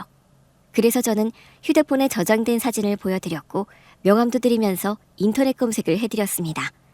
전문의로 등록된 사실을 직접 확인하시자 큰엄마는 제 얼굴을 빤히 보면서 말씀하셨어요. 진짜 의사가 많네. 젊고 잘생긴 데다 생긴 것도 꽤 준수하고. 그런데 왜 하필 너랑 결혼하겠다고 한 걸까? 물론 주리가 좀 예쁘긴 하지. 생활력도 강하고 성격도 괜찮고. 아니야, 그래도 그게 이유가 될 순 없어. 주리야, 그 남자 부모님은 만나보았니? 네, 만나뵀어요. 두 분 다 정말 좋은 분들이셨어요. 뭐라고? 너를 허락하셨단 말이야? 너 고졸인 거 솔직히 말했어? 그리고 엄마 없이 자란 것도 밝혔니? 또 지하에서 한식 뷔페하는 것도 아신다고? 네, 다 알고 계세요. 다 알고도 널 허락했다고? 참 희한하구나. 요즘 세상에 조건 하나 안 보고 결혼을 허락한다는 건 무슨 속셈이 분명히 있는 거야. 자, 생각 좀 해보자. 큰엄마는 잠시 곰곰이 생각하더니 시선을 아빠에게 돌리며 입을 열었습니다. 서방님, 이 결혼 아무래도 의사 집안에서 우리 주리를 시녀처럼 부려먹으려고 하는 게 틀림없어요. 그게 확실해요. 요즘 뉴스 보면 잘 사는 집에 시집 갔다가 개고생하다가 갑질당하다 못해 도망치듯 이혼하는 여자들 줄기차게 나오잖아요. 처음엔 호의를 보이는 척 잘해주다가도 결혼하고 나면 태도가 돌변하는 거예요. 네? 형수님, 그럴 리가 없어요. 박서방이랑 사돈두부는 절대 그런 분들이 아니십니다. 제가 직접 만나뵀는데 정말 좋은 분들이셨어요. 벌써 상견례까지 하셨어요? 아니요. 아직은 아니고 그냥 만나서 식사하고 차 한잔한 정도예요. 그럼에도 불구하고 전혀 이상한 점은 없었단 말이에요? 네, 오히려 너무 좋은 분들이라 이상한 기미는 전혀 없었습니다. 그게 오히려 제일 수상한 거예요. 사람이란 게 아쉬운 게 있으면 털어놓기도 하고 마음에 안 드는 건 지적도 하면서 티가 나야 하는데 그쪽 집안은 앞에서는 천사처럼 굴고 뒤로 가서는 분명히 흉을 보며 욕을 퍼붓는 사람들일 겁니다. 형수님, 아닙니다. 저도 사람 보는 눈이 있는데 그분들은 절대로 그런 분들이 아니십니다. 서방님, 잊으셨어요? 20년 전 쓰레기 같은 동서랑 이혼하게 된 게 누구 덕분인데요. 내가 그때 이혼을 시켜줘서 망정이지 그 옆에 내랑 계속 살았으면 서방님은 지금쯤 더 큰 고생을 하고 있을 겁니다. 동서가 집안 잘 산다고 서방님을 얼마나 무시했는지 기억 안 나세요? 형수님, 전처는 절대 저를 무시하지 않았습니다. 아니요. 내가 보기엔 엄청 무시했어요. 서방님뿐 아니라 우리 집안 전체를 말이에요. 그리고 남자가 한둘이 아니었던 거 다 알잖아요. 질펀하게 바람까지 피운 여잔데. 형수님, 전처가 바람을 피운 적도 없습니다. 서방님, 왜 자꾸 내 말을 끊으세요? 이혼한 뒤에 전처가 단 한 번이라도 주리를 찾아온 적이 있나요? 그건 없었습니다. 거보세요. 내 눈이 더 정확한 거 아시겠죠? 서방님, 주리 결혼시키면 결국 주리가 고생만 할 겁니다. 괜히 마음고생 시키지 말고 차라리 지금이라도 헤어지게 하세요. 주리야, 너 그 의사 남자친구랑 당장 헤어져라. 내가 직접 중매로 너한테 딱 맞는 남자 소개해 줄 테니. 큰엄마, 아니에요. 제 남자친구는 저를 고생시키지도 괴롭히지도 않을 사람이에요. 주리야, 집안 어른이 걱정돼서 하는 말이야. 네가 그쪽 집안과 너무 차이가 크니 나중에 반드시 불행해진다. 결혼하면 갑과 을이 확실히 갈리고 넌 평생 복종하면서 살아야 할 거라고. 내 말 듣고 헤어져라. 아니요, 저는... 주리야, 이 큰엄마가 현명한 사람인 거 모르니? 너 예전에 대학 간다고 했을 때도 내가 말려서 돈 벌라고 했잖아. 그래서 네가 지금 이렇게 식당 사장으로 잘 먹고 잘 사는 거 아니니? 물론 큰엄마의 조언 덕분에 잘 풀린 일도 많았죠. 하지만 남자친구와의 결혼만큼은 꼭 할 거예요. 얘가 아직도 정신을 못 차렸네.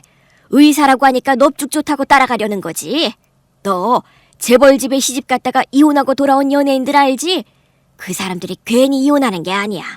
집안 차이, 수준 차이가 너무 커서 결국 다 깨지는 거라고. 너도 의사 집안에 시집 가면 반드시 고생하다가 이혼하고 말 거야. 내 말 들어. 그 의사랑 당장 헤어져. 큰엄마가 아무리 부정적인 말을 쏟아내도 제 마음은 조금도 흔들리지 않았습니다. 큰엄마는 저에게 고민을 깊이 하라며 자신의 말을 반드시 따르라고 강요하다가 결국 떠나셨습니다. 아빠는 그 뒷모습을 보며 한숨을 내쉬더니 제 등을 다독이며 위로해 주셨습니다. 미안하다. 네 큰엄마가 괜히 쓸데없는 말만 늘어났구나. 그냥 한 귀로 흘려들어라. 아빠, 나 흔들리지 않아. 그런데 하나 궁금한 게 있어. 엄마랑 이혼한 게 어떤 이유였어? 그동안 눈치 보여서 차마 묻지 못했는데 오늘은 꼭 답을 듣고 싶어. 부부가 살다 보면 갈등을 겪는 건 당연한 일이지만 우리 부부는 그 갈등을 끝내 넘어서지 못했단다. 엄마가 나쁜 짓을 한 건 아니었어? 나쁜 짓이라니. 그런 건 없어. 그저 이 아빠가 부족해서 네 엄마가 떠난 거지. 지금은 어디서 뭘 하며 사는지 알아? 아니, 전혀 모르지. 왜 묻니? 엄마가 보고 싶어서 그러는 거야? 아니야, 그냥 물어본 거야. 아빠, 아무튼 큰엄마가 한 말은 우리 둘 다 같이 흘려듣자. 저는 고개를 끄덕이며 아빠와 마음을 맞췄습니다. 하지만 속으로는 여전히 이해할 수 없었습니다. 왜 주변 사람들은 하나같이 저와 의사 남자친구의 결혼을 부정적으로만 바라보는 걸까요? 평생 사랑하며 그저 평범하게 살아갈 남자를 만난 것뿐인데 이렇게까지 비난을 받을 줄은 꿈에도 몰랐습니다. 그래서 저는 마음고생을 조금 하게 되었고 일에 집중하지 못해 손님들의 주문을 놓치거나 실수를 하기도 했습니다. 며칠 동안 저답지 않게 정신을 차리지 못하고 헤매고 있었는데 어느 날 남자친구가 식당으로 직접 찾아와 일을 도와주었습니다. 자기야, 내가 홀 치우고 손님들 상대할게. 자기는 주방에서 나오지 마. 고마워 오빠. 요즘 내가 정신이 좀 없으니까 주방에만 있는 게 나을 것 같아. 그래, 이 오빠가 다 도울 테니까 홀 손님은 신경 쓰지 마. 저는 왜 정신을 차리지 못하는지 남자친구에게는 알리지 않았습니다. 그저 단순한 스트레스 때문이라고 둘러댔을 뿐이었죠. 저녁 장사가 끝나고 손님들이 모두 빠져나간 뒤 그제야 긴장이 풀리면서 남자친구의 얼굴을 편하게 마주할 수 있었습니다. 오늘은 오빠가 도와줘서 무사히 끝낼 수 있었네. 정말 고마워. 고맙긴 뭐가. 많이 피곤하지? 아니, 오빠가 있어서 그런지 피곤하지는 않아. 다행이다. 그런데 내가 줄이 너한테 꼭 하고 싶은 말이 있어. 들어줄 수 있겠어? 무슨 말인데? 오빠가 그렇게 진지하게 말하니까 괜히 무섭잖아. 무서운 얘기는 아니야. 사실 네 큰어머니 이야기야. 큰엄마? 오빠가 우리 큰엄마를 어떻게 알아? 저는 고개를 갸웃거리며 남자친구와 큰엄마가 만날 일이 있었나 떠올려 봤습니다. 하지만 도저히 두 사람이 마주칠 만한 상황은 없었죠. 나를 직접 찾아오셨더라. 뭐? 큰엄마가 오빠를 찾아왔다고? 어디로? 병원에 오셨었어. 진료 접수까지 하고 내 진료실에 들어오셨어. 어디가 불편해서 오셨냐고 묻자 줄이 네 큰엄마라고 밝히시더라. 뭐라고? 진료실까지 찾아갔다고? 대체 무슨 말을 했는데? 그게 좀 불편한 말씀을 하시더라. 나더러 너랑 헤어지라는 거야. 뭐라고? 왜 그런 말씀을 하시는지 들어봤는데 네 흉을 참 많이 보시더라. 뭐라고 하셨는데? 그건 차마 말하기가 그렇다. 그리고 나는 큰어머니가 하는 말은 하나도 믿지 않아. 원래는 아무 말도 안 하고 넘기려고 했는데 그래도 네가 알고는 있어야 할 것 같아서 말해주는 거야. 오빠, 제발 말해줘. 큰엄마가 뭐라고 했는지 다 듣고 싶어. 듣지 않는 게 나을 것 같아. 내가 하고 싶은 말은 단 하나야. 큰어머니랑은 너무 가까이 지내지 않는 게 좋겠다는 거야. 주제넘는 말일지 모르지만 너에 대한 이상한 소문을 늘어놓고는 헤어지라는 얘기를 하시는데 듣고 있자니 정말 거북하더라. 사실 얼마 전에도 큰엄마가 나한테 그런 말씀을 하셨어. 오빠 집안에 시집가면 분명히 무시당하고 고생할 거라면서 행복하지도 못하고 결국 이혼하게 될 거라고. 그런데 이게 전부가 아니야. 의사인 오빠랑 결혼한다고 했더니 절친한 친구 둘도 나한테 엄청 심하게 막말을 하더라. 정색했더니 내 결혼식에는 오지 않겠다고 했어. 내가 오빠랑 결혼하는 게 그렇게 큰 죄인가 봐. 뭐라고? 친구들까지 그랬다고? 네가 얼마나 마음고생이 심했을까. 믿었던 친구들이 그런 식으로 나왔더니 속이 얼마나 상했겠니. 아마 내가 인복이 없거나 아니면 내가 이상한 사람인 거겠지. 그래도 난 오빠랑 결혼할 거야. 오빠가 싫다고 헤어지자고만 하지 않는다면 절대로 흔들리지 않을 거야. 남자친구는 저를 꼭 끌어안으며 위로해 주었습니다. 내가 줄이 너랑 어떻게 헤어져.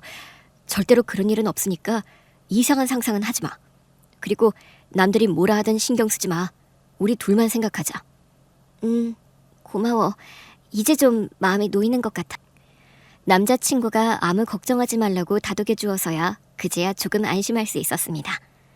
저는 집에 돌아와 아빠께 이 일을 말씀드렸고 결국 큰엄마를 상견례에는 부르지 않기로 했습니다. 결혼식까지는 어찌 될지 모르겠지만 일단 방해만 하실 것 같아 거리를 두기로 마음먹은 것이었죠. 그런데 제 예상대로 큰엄마는 저 모르게 아주 큰 사건을 터뜨리고 말았습니다. 오빠의 다급한 연락을 받고 저는 식당 일을 하던 손을 멈춘 채 이모님께 맡기고 뛰쳐나왔습니다. 택시를 잡아 타고 오빠의 병원 앞으로 달려가 맞은편 카페에 들어갔습니다. 그런데 눈앞에 펼쳐진 광경은 참으로 희한했습니다. 아직 자리에 다가가지도 않았는데 대화 소리가 제 귀에 콕콕 박혀 들어왔습니다. 큰엄마와 예전엔 친구였던 미진이와 미니가 함께 앉아 제 남자친구를 향해 따발총처럼 거침없이 말을 쏟아내고 있었습니다. 이보게 박 선생, 내가 조카애가 얼마나 지저분한지 일러줬는데 선생이 안 믿더군. 그래서 오늘은 주리 친구들까지 데려온 거야. 너희들 주리에 대해서 좀 알려들어라. 네, 큰어머님. 저기 의사 선생님, 주리에 대해 아무것도 모르시고 결혼까지 생각하신 모양인데 지금 아주 큰 실수를 하고 계신 겁니다. 주리 그 기집애 고등학교 때 아주 유명했어요. 학교에서 주리랑 안 사귀어 본 남학생이 없었다니까요. 맞습니다. 주리 별명이 날아다니는 침대였어요. 지저분한 걸로는 학교에서 1등이었죠. 그것뿐만이 아니에요. 지금 일하는 식당도 남자들 사귀면서 받아낸 돈으로 차린 거래요. 미진아, 그렇지? 그렇지. 의사 선생님, 저희는 주리의 가장 가까운 친구들이에요. 큰어머님까지 나서서 결혼을 말리시는 데에는 다 이유가 있는 거죠. 선생님 신세 망치시는 걸 막아드리려고 이렇게 온 거예요. 결정 잘하시길 바랍니다. 그 말들이 제 귓가에 날카롭게 꽂히는 순간 저는 그 자리에서 발걸음을 멈춘 채 기가 막혀 아무 말도 할 수 없었습니다. 저는 순간 깨달았습니다. 제가 의사 남자친구와 결혼한다는 사실이 이들에게는 그토록 샘과 질투의 대상이었던 모양입니다. 말도 안 되는 헛소리를 해가며 결혼을 막으려는 모습이 제 눈에는 진짜 추악하고 역겹게만 보였습니다. 그런데 더 기가 막힌 건 큰엄마 옆에 사촌 언니까지 나란히 앉아 있었다는 사실이었습니다. 여기 내 딸이야, 박 선생. 대학 졸업했고 대기업 다니고 있어. 그리고 순둥해서 여태껏 사고 한 번 친 적 없고 남자 문제도 깨끗하지. 자네 같은 사람은 내 딸을 만나야 해. 그 더러운 주리 같은 애 말고. 그러자 미진이와 미니가 또 거들며 목소리를 높였습니다. 맞아요. 결혼은 반드시 수준에 맞는 사람끼리 해야죠. 여기 언니 좀 보세요. 얼마나 참하고 예쁘게 생겼는지 주리랑은 확실히 다르잖아요. 의사 선생님, 또 주리 고등학교 시절 별명 모르시죠? 사실은 아무에게나 막주리였어요. 아무에게나 막 준다고 해서 붙은 별명이에요. 이제 좀 감이 오시죠? 그 순간 제 온몸에서 기운이 쫙 빠져나가는 듯 했습니다. 터무니없는 헛소리를 저토록 뻔뻔하게 쏟아내다니 차라리 악몽 같았습니다. 저는 이를 악물고 그 장면을 끝까지 다 들은 뒤 잠시 밖으로 나와 전화를 한 통 걸었습니다. 그리고 다시 카페 안으로 들어가 큰엄마와 두 친구 그리고 사촌 언니 앞에 당당하게 섰습니다. 큰엄마, 미진이, 미니, 세 사람이 여기까지 와서 내 욕이나 퍼붓는 거야? 큰엄마, 저랑 남자친구가 헤어지게 하고 수지 언니 소개하려고 이 자리를 만든 거예요? 참, 기가 막히고 어이가 없네요. 네가 어떻게 여기까지 알고 왔지? 야, 주리야, 너 친구들 얘기를 들어보니까 아주 심각한 수준이더구나. 그런 네가 의사랑 결혼하는 건 도저히 아니지 않니? 양심이 있으면 박 선생님께 사과하고 깨끗하게 떨어져라. 내 딸은 박 선생이랑 수준도 맞고 참 잘 어울리니 두 사람이 만나면 좋겠다 싶어 데리고 온 거다. 큰엄마, 정말 너무하시네요. 이러려고 저한테 의사 남자친구랑 헤어지라고 했던 거예요? 의사 사위를 얻고 싶어서였어요? 아무리 그래도 제 남자친구를 빼앗아가려는 게 말이 됩니까? 큰엄마, 저랑 가족 아닌가요? 가족이니까 이러는 거지. 네가 분수에 맞는 사람을 만났다면 내가 왜 관여하겠니? 집안 차이, 학력 차이도 큰데다 네 과거가 지저분하잖아. 박 선생이 얼마나 손해겠니? 남자친구가 저보다 잘난 건 인정하지만 제가 지저분한 사람은 아니거든요. 그리고 미진아, 미니야, 너희들이 어떻게 나한테 이럴 수 있어? 내가 의사랑 결혼한다니까 연을 끊겠다고 하더니 이제는 아예 내 결혼까지 막으려고 하는 거야? 그러자 두 친구가 얼굴을 붉히며 억지를 부렸습니다. 우리는 거짓말한 적 없어. 네 별명 진짜 날아다니는 침대였잖아. 맞아. 네가 아무에게나 막줄이었다는 거 다 아는 사실이야. 지금 와서 발뺌하지 마. 친구들의 뻔뻔한 목소리에 제 가슴은 터질 듯 요동쳤습니다. 너희들 도대체 왜 이래? 내가 언제 그런 행동을 했다고. 나 부끄럽게 산 적 없고 그런 이상한 별명은 들어본 적도 없어. 다 너희들이 지어낸 말이잖아. 야, 김주리, 너 학교 다닐 때 문란하다는 소문 돌았던 거 다들 알았거든? 맞아. 남자애들이 네 꽁무니 쫓아다녔잖아. 넌 그런 애들 다 받아줬고. 날아다니는 침대, 그 별명 틀리지 않잖아. 진짜 이것들이 미쳐도 단단히 미쳤구나. 내가 의사랑 결혼한다니까 배 아파서 이러는 거 모를 줄 알아? 니네들이 만나는 남자친구보다 너무 잘난 사람이랑 내가 결혼하니까 시샘하고 질투가 나서 이러는 거잖아. 어머머, 얘 좀 봐라. 우리를 또 무시하네? 미니야, 우리가 이런 말 듣고도 가만히 있어야겠니? 아니지. 바로 응징해주자. 김주리, 넌 말로 해서는 안 되는 애구나. 꼴통인 줄만 알았는데 아나무인이었네? 미진아, 저 기집애 잡아. 두 친구는 제가 시샘과 질투 때문에 이러는 거다라고 말하자 금세 분노로 폭발하며 제게 달려들었습니다. 저는 두 사람을 힘으로 밀쳐내려 했지만 역부족이었습니다. 그 순간 남자친구가 소리치며 두 친구를 떼어내려 했지만 이미 제 머리채와 옷깃을 꽉 움켜쥔 두 사람은 좀처럼 떨어지지 않았습니다. 저는 젖먹던 힘을 다해 미진이의 코를 있는 힘껏 깨물었습니다. 미진이가 고통에 비명을 지르며 나가떨어지자 남은 미니의 얼굴을 향해 제 머리를 그대로 쾅 하고 박아버렸습니다. 내 코... 피가 나잖아. 아이고, 내 얼굴. 코 실리콘이 터진 것 같다. 너희들이 그러고도 친구냐? 아니, 지난번에 영 끊고 나갔었지?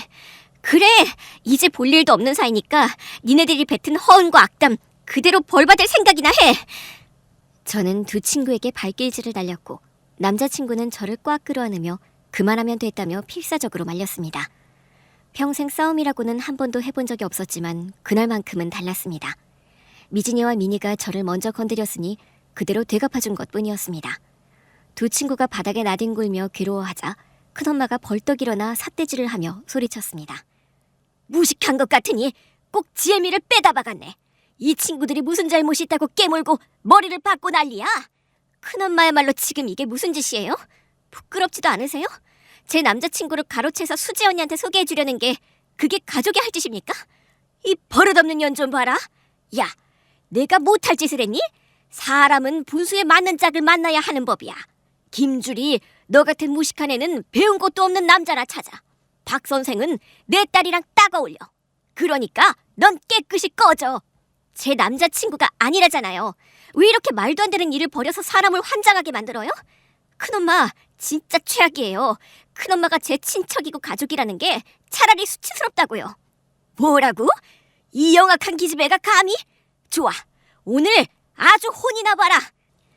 큰엄마는 말이 끝나기가 무섭게 제 머리채를 거칠게 움켜쥐더니 힘껏 따귀를 날렸습니다.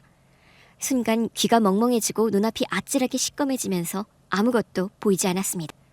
퍽퍽 둔탁한 소리가 제 귀에 박혔습니다. 순간 저는 얼떨떨했지만 곧 깨달았습니다. 제가 맞은 건 아니었습니다. 아프지도 않았으니까요. 정신이 서서히 돌아오고 눈앞이 또렷해지자 큰엄마가 얼굴을 감싸쥔 채 비틀거리며 연거푸 얻어맞고 있는 모습이 눈에 들어왔습니다. 너는 주리 엄마? 이게 어디서 갑자기 나타나서 주먹질이야? 감히 누구한테 손을 대는 거야? 이 여편네가 아직도 똑같구나. 예전에도 나랑 남편 갈라놓으려고 온갖 이간질을 하더니 이제는 우리 딸까지 망치려고 덤벼? 네가 그때 무슨 짓을 했는지 기억하지? 시댁에서 내가 시부모님 사랑받는다고 질투해서 내가 바람 폈다는 거짓말까지 꾸며내고 나를 집안에서 몰아내려고 스토킹까지 하며 괴롭혔지? 네가 퍼뜨린 헛소문 때문에 내 인생이 산산이 부서졌어. 그런데도 모자라 이제는 내 딸에게까지 이따위 짓을 해? 오늘은 네가 내 손에 작살날 줄 알아라. 이봐 동서, 그만하지 못해? 내가 무슨 큰 잘못을 했다고 이러는 거야. 옛날 일은 그렇다 치고 지금은 그냥 수준을 맞추려고 그러는 거잖아. 박 선생 같은 사람한테 주리 같은 애가 어울리겠냐고. 이 여편대는 말로는 안 통하네. 너 오늘 진짜 송장 치를 줄 알아. 갑자기 나타난 엄마는 사실 제 연락을 받고 달려오신 거였습니다. 부모님이 이혼한 뒤에도 저는 아빠 몰래 엄마를 계속 만나왔습니다. 엄마가 저를 찾아오지 않은 게 아니었어요. 우리는 집 밖에서 남몰래 조용히 꾸준히 만났던 겁니다. 엄마는 재혼을 해서 새로운 가족들과 잘 지내고 계셨고 틈틈이 저와 연락을 주고받으며 가끔씩 얼굴을 보셨습니다. 엄마는 제게 큰엄마를 조심하라고 신신당부했지만 저는 그때마다 엄마를 원망하고 오히려 큰엄마를 감싸기만 했습니다. 큰엄마가 이혼의 원인이라는 사실을 제대로 알지 못했으니까요. 하지만 이번에는 달랐습니다. 제 결혼과 사랑하는 남자친구의 삶을 망치려 드는 큰엄마의 악행 앞에서 더는 참을 수도 견딜 수도 없었습니다. 그래서 결국 엄마에게 연락을 해서 도움을 청한 것입니다. 그래서 엄마는 광분한 채로 나타나 큰엄마를 가차없이 두들겨 패주셨습니다. 동서, 그만하지 못해? 수지야, 엄마가 막고 있잖아. 뭐라도 좀 해봐. 엄마, 나 너무 무서워. 나 먼저 집에 갈게. 수지야, 가긴 어딜 가. 내가 너 시집 보내려고 무슨 짓을 했는데. 내가 싫다고 했는데 엄마가 억지로 데리고 온 거잖아. 아무튼 난 집에 갈래. 야! 진짜 되는 일이 하나도 없네. 사촌 언니는 겁에 질려 황급히 자리를 떠났습니다. 저에게 맞아 쓰러져 있던 두 친구 역시 엄마의 기세에 질려 기어서 도망가려 했습니다. 하지만 저는 그들을 그냥 보내주지 않... 어디서 감히 가겠다는 거야? 너희 둘은 오늘 나랑 끝장을 봐야 해. 주리야, 우리가 잘못했어. 제발 그만하고 보내줘. 우리도 사실은 네 큰엄마가 돈을 주고 부탁해서 나온 거야. 맞아, 주리야. 네 큰엄마가 우리를 찾아와서 돈 줄 테니 우리가 아는 거 떠들어주면 된다고 했어. 하지만 너희들은 없는 말을 지어냈잖아. 그게 아는 걸 떠든 거니? 허위로 내 명예를 짓밟은 거지. 그런가? 저기 주리야, 미안해. 우리가 네 말대로 샘나고 질투가 나서 그랬나 봐. 너 지금 많이 흥분한 것 같으니 나중에 흥분 가라앉히고 다시 만나서 이야기하자. 그래, 주리야. 다음에는 우리 웃으면서 보자. 오늘은 날이 아닌 것 같으니까 이만 가볼게. 저는 두 친구에게 마지막으로 단호하게 못을 박듯 확실하게 일러주었습니다. 다음에 보자고? 내가 너희들을 또다시 만날 것 같으니? 너희 둘은 내게 씻을 수 없는 상처를 줬어. 겉으로는 세상 착한 친구들인 척 굴면서 뒤에서는 날 조롱하고 비웃었지. 10수년의 세월을 함께한 게 너무 억울하고 화가 나서 그냥은 못 보내. 그러자 미진이가 피식 웃으며 비아냥거리듯 말했습니다. 맞아. 우린 애초에 널 친구로 생각하지 않았어. 네가 우리를 좋아하니까 대충 맞춰주면서 가지고 노는 거지. 네가 그동안 밥도술도 잘 샀잖아. 그거 얻어먹으려고 놀아준 거라고, 이 멍청한 기집애야. 맞아. 미진이 말이 딱 맞아.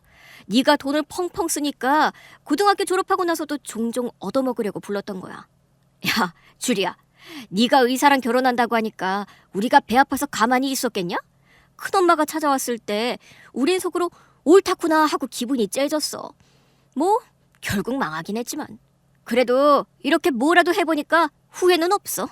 나쁜 것들. 너희들은 사람도 아니야. 저는 말을 더 잇지 않고 분노에 치를 떨며 두 친구를 발길을 찔러 응징했습니다. 한편 엄마는 큰엄마를 붙들고 거침없이 혼내주고 있었습니다. 그때 카페 사장님이 소란을 견디다 못해 경찰에 신고를 했고 곧 경찰관들이 들이닥쳤습니다. 싸움은 그렇게 종결되었고 우리는 경찰서로 끌려가 조사를 받았습니다. 결국 쌍방폭행이라는 결론이 내려졌고 각자 알아서 치료를 받는다는 합의서를 쓰고서야 경찰서 문을 나설 수 있었습니다. 엄마는 저와 아빠가 사는 집까지 함께 들어오셨습니다. 20년 만에 엄마를 마주한 아빠는 얼이 빠진 듯 논란을 꾸렸습니다. 주리 엄마? 이 모질한 인간아. 당신 형수가 우리 이혼시킨 거 정말 몰랐어? 그 여자가 요저의 인물인 걸 알면서도 왜 아직까지 왕래를 하면서 사는 거야? 내 딸이 왜 그 여자한테 당하지 말아야 할 짓을 당해야 하냐고? 밖에서 무슨 일이 있었구나. 미안해. 주리야, 너 괜찮니? 내 딸 안 괜찮아. 당신이 아직도 그렇게 우유부단하게 살아서 그 여자한테 이용당하고 멍청하게 당하는 거 아니야. 미안해. 형이랑 인연을 끊을 수가 없으니 형수를 외면할 수 없었어. 참 못난 사람이네. 좋아, 지난 이야기는 그만할게. 하지만 앞으로는 내가 말하는 대로 행동해. 주리를 위해서라도 제발 정신 좀 차려. 엄마는 아빠에게 큰엄마가 벌인 모든 짓을 조목조목 밝히셨습니다. 아빠는 그런 짓까지 할 줄은 꿈에도 몰랐다며 연신 고개를 숙이고 사과하셨습니다. 엄마는 마지막으로 강하게 경고를 남기고는 집을 떠나셨습니다. 며칠 뒤 큰아빠가 저희 집을 찾아오셨습니다. 아마 엄마가 직접 찾아가 단판을 지으신 모양이었습니다. 큰아빠는 무겁게 입을 열며 충격적인 소식을 전하셨습니다. 주리야, 네 큰엄마가 저지른 짓 다 들었다. 미안하다. 정말 면목이 없구나. 나 큰엄마랑 이혼하기로 했다. 이혼이요? 그래. 나도 그동안 우유부단하게 참고 살았는데 결국 조카인 너에게까지 못할 짓을 했고 내 딸 수지에게도 억지르니 남자친구랑 만나라고 떠밀었잖니. 더는 도저히 봐줄 수가 없어서 이혼하기로 결심했다. 주리야, 여러모로 미안하다. 큰아빠는 진심 어린 사과를 하며 앞으로는 절대로 큰엄마와 왕래하는 일은 없을 거라고 단언하셨습니다. 저는 이제 다시는 저를 비꼬거나 미워하는 사람을 만나지 않으리라 믿으며 마음을 다잡았습니다. 그리고 오직 다가올 상견례와 결혼식에만 모든 신경을 썼기로 했습니다. 얼마 뒤 드디어 상견례 날이 다가왔습니다. 그날은 아빠와 함께 엄마도 자리에 나와주셨습니다. 저는 주리 엄마입니다. 이 사람과는 20년 전에 이혼했지만 그래도 딸이 결혼한다 하니 꼭 나와보고 싶었습니다. 우리 딸이 어떤 집안에 시집을 가는지 직접 확인하고 싶기도 했고요. 혹시 실례가 되지 않겠죠? 그럼요, 사돈. 주리 어머님이신데 당연히 오셔서 저희를 만나보셔야죠. 네, 그렇게 말씀해 주시니 감사하네요. 엄마는 아빠 대신 결혼 비용이나 준비해야 할 여러 가지에 대해 꼼꼼하게 대화를 나누셨습니다. 그리고 부족함 없이 제 몫을 다해 보내겠다고, 제 딸이 행여 무시당하는 일이 없도록 철저히 준비해주겠다고 분명히 말씀하셨습니다. 시부모님께서는 크게 신경 쓰지 않아도 된다고 여러 번 손사래를 치셨지만 엄마는 굽히지 않으셨습니다. 그 후 결혼식 날에도 엄마가 참석하셨습니다.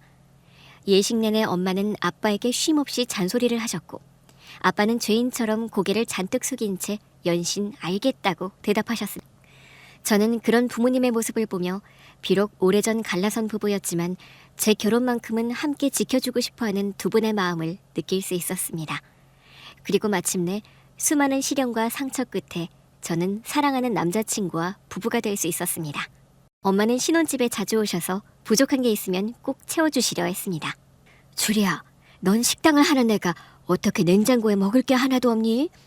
엄마, 먹을 거 많아. 많긴 뭐가 많니? 내가 잔뜩 해놓을 테니까 박서방 식사 잘 챙겨줘. 알겠어. 그런데 엄마 엄청 자주 오시네? 그래서 싫어? 아니, 그게 아니라 아빠랑 살 때는 집에 아예 안 오셨잖아. 그 집에 내가 가고 싶었겠니? 학을 떼고 이혼했는데 왜 찾아가겠어? 물론 줄이 너한테는 미안했다. 그래서 지금 못해준 걸 채우려고 이렇게 노력하는 거잖아. 줄이야, 나 못난 엄마인 건 알지만 그래도 노력할 기회는 줘라. 아니야, 엄마는 못난 엄마가 아니야. 좋은 엄마야. 으이구, 착해 빠진.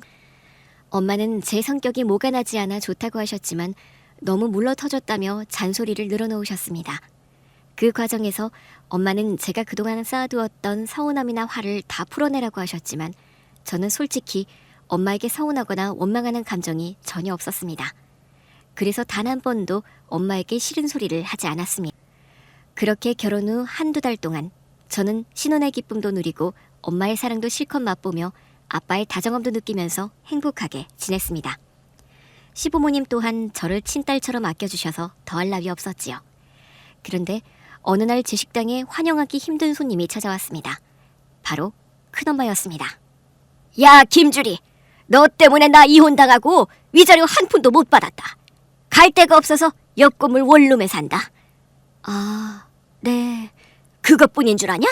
내 딸이 날 안 만나준다. 아, 네. 그게 다야? 너 나한테 안 미안하냐? 저기, 큰엄마, 잠시만요. 엄마, 큰엄마 오셨어. 마침 주방에서 일을 돕고 계시던 엄마가 제 목소리를 듣고 달려 나오셨습니다. 뭐야? 동서가 왜 거기서 나와? 네가 왜 거기서 나와? 그리고 왜 뛰어오고 난리야? 이 여편 내가 정신을 못 차리고 어딜 기어와? 내 딸한테 또 무슨 말을 짓거리려고? 아니야. 난 그냥 밥 먹으러 온 거야. 돈도 없고 배가 고파서. 8,000원. 뭐라고? 밥값 8,000원. 선불이야. 돈 내고 식판 들어서 처먹든지. 나 돈 없다니까? 이혼당하고 한 푼도 못 받았다니까. 그래서 어쩌라고. 더러워도 손님으로 받아주려 했더니 공짜로 먹겠다고? 이거 안 되겠네. 너 내 딸 식당 출입 금지야. 나가라고. 이 여편 애야. 또 처맞고 쫓겨나고 싶어? 그냥 나갈래? 어쭈, 안 나가? 좋아. 오늘은 짬통에 처박아 줄 테니까 각오해. 알았어. 동서, 나갈게. 나간다고. 분명히 말한다. 나 여기 상주할 거다. 내 딸한테 다시는 다가오지 마라. 또 오면 진짜 지옥이 뭔지 보여줄 거야. 알아들었으면 당장 꺼져. 가면 되잖아. 아우, 보내. 이혼 당하고 딸도 못 보는데 조카 식당에서 밥 한 끼도 못 얻어 먹네. 아유, 내 팔자야. 말년에 제대로 꼬였어. 아직도 안 나갔어?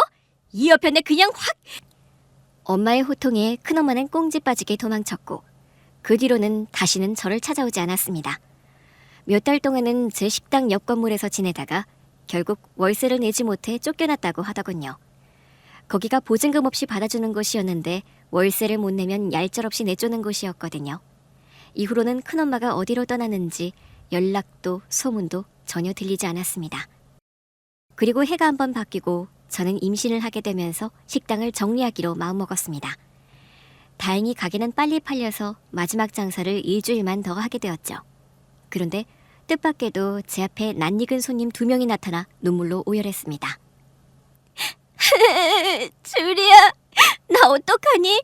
내 남친 있잖아. 카센터 차린다고 나한테 돈 빌려갔는데 연락 두절됐어. 핸드폰도 해지하고 완전히 도망갔다고. 나 모아둔 돈에다 대출까지 받아서 줬는데 이제 어쩌면 좋아. 주리야, 미진이만 힘든 거 아니야. 나는 우리 아빠가 내 명의로 사채를 썼어. 집이 여기 독촉받는데 나 정말 돌아버리겠다. 매일 죽고 싶을 정도야. 저는 눈앞에서 울부짖는 두 사람을 보며 혀를 차고는 냉정하게 말했습니다. 그래서 나한테 뭘 원해서 찾아온 건데? 곧바로 미진이가 고개를 들며 애원했습니다. 주리야, 돈 좀 빌려줘. 너 의사 남편이 있잖아. 모아둔 돈도 많잖아. 나 대출이자만 해도 한 달에 어마어마해.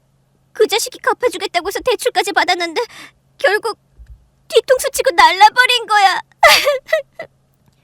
이어 미니도 떨리는 목소리로 말을 보탰습니다. 주리야, 우리 친구 맞지? 나 아빠 때문에 신용불량자 되게 생겼어. 나한테 빚이 생긴 걸 알고 남자친구가 날 차버리기도 했어. 주리야, 우리 좀 도와줘라. 기가 막혀서 두 친구에게 소리쳤습니다. 너희들 아직도 정신 못 차렸니? 내가 왜 너희 친구야? 미진이, 미니, 너희는 내게 원수 같은 존재야. 양심도 없니? 당장 꺼져! 알아듣게 막말을 실컷 퍼부어도 두 친구는 나가지 않고 버티고 있었습니다. 얼마나 급했는지 무릎까지 꿇고 두 손을 싹싹 비비며 사과와 함께 도와달라는 사정을 늘어놓았습니다. 주리야, 우리가 저번에 그랬던 건 네가 샘나서 그랬던 거야. 너무 부러워서 갑자기 감정이 폭발한 거라고. 원래는 절대로 널 우습게 생각하지 않았어. 진짜 소중한 친구라고 여겼다고. 주리야, 미안해. 우리 좀 용서해주고 이번만 도와줘. 맞아, 주리야. 그건 우리가 한 번 실수한 거야. 이렇게 무릎 꿇고 빌잖아. 다시 예전처럼 친구로 돌아가자. 그리고 우리 사정 좀 도와주라. 어? 그들의 비굴한 태도에 저는 회심의 일격을 날리기로 했습니다. 식판 하나를 번쩍 들어올리며 차갑게 말했습니다. 누가 먼저 튀어나가는지 볼까? 자, 두더지 게임한다고 생각하고 니네들 머리를 이 식판으로 찍어주마. 딱 3초 줄게. 떠나든지 처맞든지 결정해라. 하나, 둘. 이 도라이 사이코 소시오패스야. 우리가 사과했으면 그냥 좀 넘어가면 안 되냐? 의사랑 결혼했어도 지능은 그대로네. 그러게 말이야. 미진아, 우리가 그냥 가자. 똥이 무서워서 피하지 더러워서 피하냐? 야, 김주리, 너 얼마나 가나 보자. 나중에 이혼당하고 땅을 치고 후회하게 될 거야. 아직도 안 나갔어? 이것들이. 튀어! 저 정신병자가 달려온다! 두 친구는 그렇게 주랭랑을 쳤고 다시는 제 앞에 나타나지 않았습니다. 이후 미진이와 미니는 둘 다 신용불량자가 되어 직장에서 쫓겨나고 여기저기 알바를 전전하며 빚을 갚고 있다고 들었습니다. 하지만 저는 더 알고 싶지 않았기에 그들의 말로에 대해선 깊이 궁금해하지 않았습니다. 저의 큰엄마와 절친이라 믿었던 친구들의 배신과 악행, 그리고 제가 직접 내린 참교육에 관한 이야기는 여기까지입니다. 지금 저는 엄마와 아빠를 따로따로 만나며 잘 지내고 있고 남편과도 더없이 행복하게 살고 있습니다. 곧 태어날 아기를 위해 집에서 편안히 태교에 전념하며 새로운 삶을 준비하고 있습니다. 그럼 이만 줄이도록 하겠습니다. 긴 제 이야기를 들어주셔서 감사합니다. 큰 재미와 통쾌함을 느끼셨길 바랍니다. 안녕히 계세요.